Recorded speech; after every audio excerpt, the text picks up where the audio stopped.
Elvira's parents were Jonathan Wright and Indiana Moore. And it was Indiana Moore's sister, Margaret, who was married to William Myers. And I find in the 1860s, in the 1850s, their mother dies.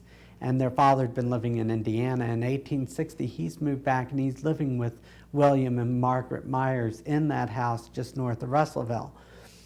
And with it being 1860, shortly before the war, if he wasn't active in the Underground Railroad, well, his son-in-law was, he surely knew what was going on in the house.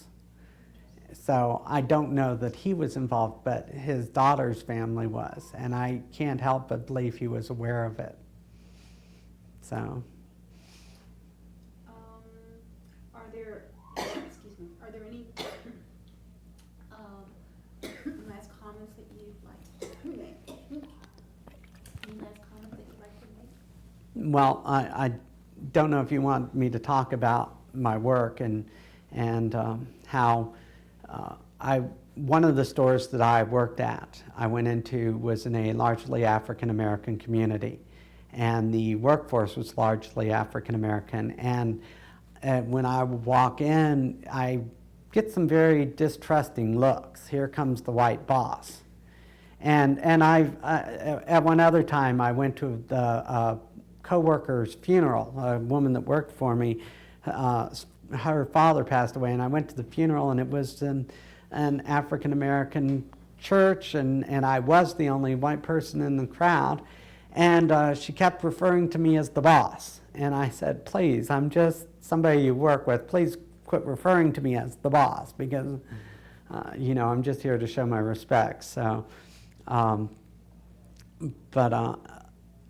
while I was at work in this store that was largely African American, I was the assistant manager, and the store manager was an African American, and almost everybody else was. There were a couple of other employees that were not African Americans, but and so this was right as I had started doing my genealogy work. And I'm in Virginia, and I don't know where it's going to take me, and I was very concerned that I would find slaveholders in the family, because just another of the line of white bosses. And it became very, I was very rewarded to find that the family was not only not slaveholders, but were active in trying to free slaves and help them on the Underground Railroad.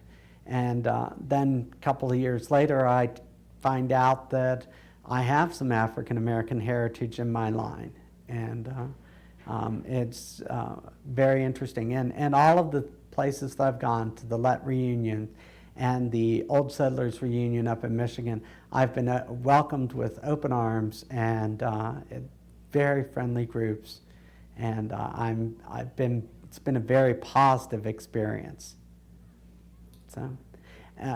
Like I said, I've watched my family history through the American timeline, and finding African Americans in the family is just another part of the American family. And so when I was a little kid, my dad used to say, I'd say, well, what are we, German or English or what? And Dad would always say, you're a Duke's mixture. You're a little bit of everything. So. You're not one of anything in particular. So, and the more I dig, the more that comes to light, that it truly is a complete mixture. So, thank you so much. You're quite welcome. Thank you.